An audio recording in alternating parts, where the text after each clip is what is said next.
اعوذ باللہ من الشیطان الرجیم، بسم اللہ الرحمن الرحیم۔ دوستوں، ساتھیوں، آپ خیریت سے ہوں گے، امید ہے آپ خیر و عافیت سے ہوں گے اور ٹھیک ٹھاک ہوں گے۔ میں آپ کو ایک چھوٹا سا بیان سنانا چاہتا ہوں، بہت مختصر سا بیان ہے، وہ آپ کو میں بتانا چاہتا ہوں کہ آج ہمارا ماحول کس طرف ہو گیا ہے۔ ایک دفعہ کا ذکر ہے، حدیث ہے، حضور صلی اللہ علیہ وسلم اپنے صحابہ کے ساتھ ایک جگہ تشریف لے گئے تھے، بیٹھے تھے۔ آپ بیٹھے تھے، سارے صحابہ بیٹھے تھے، وہاں سے ایک بوڑھی عورت آپ کے پاس قریب آ رہی تھی۔ جب وہ بوڑھی عورت آپ کے قریب آئی، آپ کھڑے ہو گئے، آپ نے اس کی تعظیم کی اور وہ پاک چادر جو آپ نے پہنی تھی، کالی کملی کی چادر، نورانی چادر، وہ چادر جو آسمان اور زمین کے چاند ستارے بھر دیا جائے تو کم ہے، وہ پاک چادر حضرت محمد صلی اللہ علیہ وسلم کی جو آپ کے جسم مبارک پر تھی۔ آپ نے اس بوڑھی کے لیے وہ چادر کو اپنے جسم سے ہٹا کر زمین پر بچھا دیا اور کہا بیٹھ جائیے۔ یعنی اس سے کیا ثابت ہوا کہ اللہ تعالیٰ نے ایک بوڑھی عورت کی، اللہ تعالیٰ کے حضرت محمد صلی اللہ علیہ وسلم نے، اللہ کے رسول حضرت محمد صلی اللہ علیہ وسلم نے ایک بوڑھی عورت کے لیے اتنی تعظیم کی،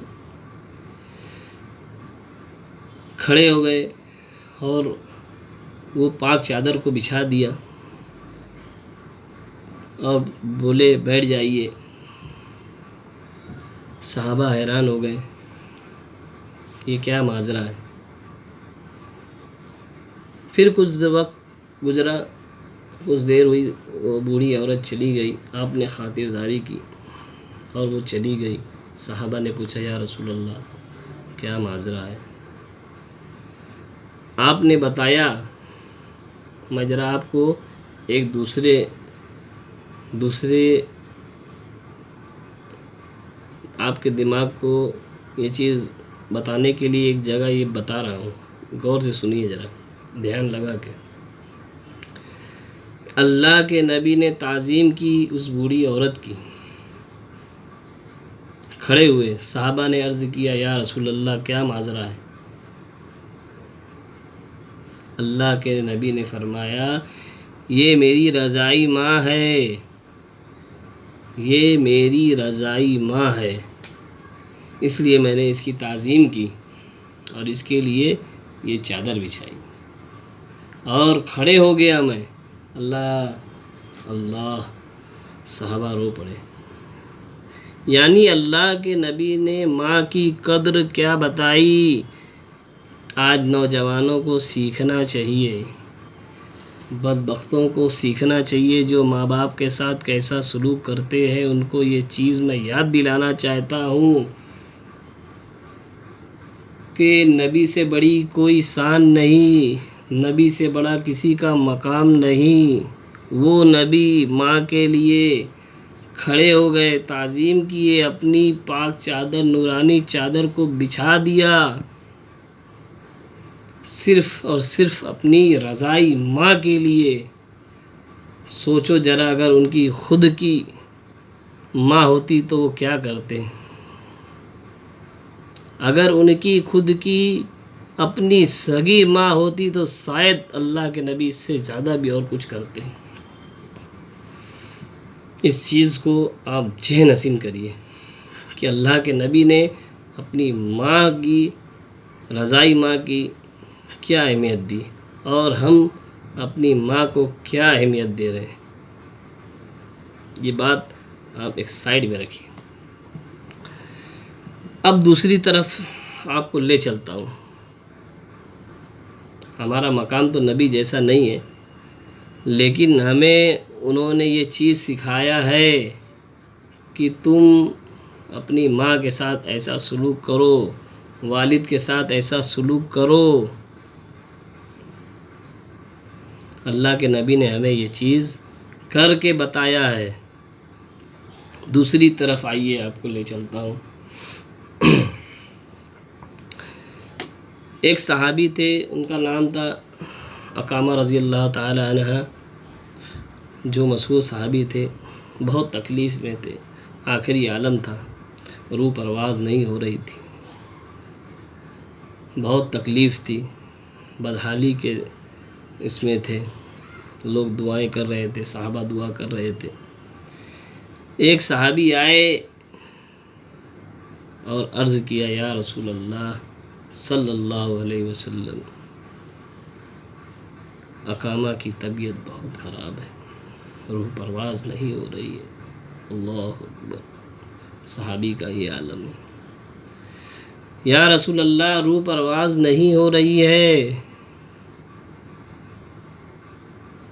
اقامہ کو بہت تکلیف ہے، میرے نبی کو بہت درد ہوا، آنسو بہنے لگے۔ اللہ کے نبی نے فرمایا کہ اے صحابہ، کیا ان کے والد اور والدہ موجود ہیں؟ کیا ان کے والد اور والدہ موجود ہیں؟ تو لوگوں نے کہا والد نہیں، والدہ ہے۔ بولے انہیں فوراً پیغام پہنچاؤ کہ اگر وہ آتے ہیں تو ٹھیک، نہیں تو میں چل کر آتا ہوں۔ یہ میرے نبی کی شان تھی، قربان جاؤ۔ تو صحابہ نے بات کو سنا اور حضرت اقامہ رضی اللہ تعالی عنہ کی والدہ کو پیغام پہنچایا۔ بہرحال وہ آئی، اللہ کے نبی نے ان سے پوچھا کہ ماں یہ بتائیے کہ آپ کا بیٹا کیسا تھا، کیسا ہے؟ نمازی ہے، پرہیزگار ہے؟ ان کی ماں نے کہا نمازی ہے، میرا اقامہ پرہیزگار ہے، کوئی وقت نماز قضا نہیں کرتا، صدقہ خیرات کرتا ہے، غریب و مسکینوں کو دیکھ بھال کرتا ہے،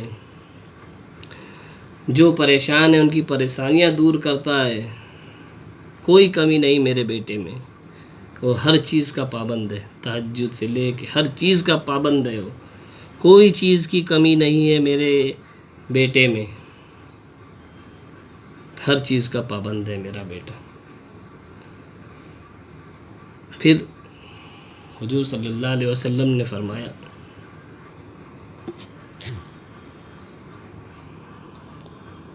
حضور صلی اللہ علیہ وسلم نے فرمایا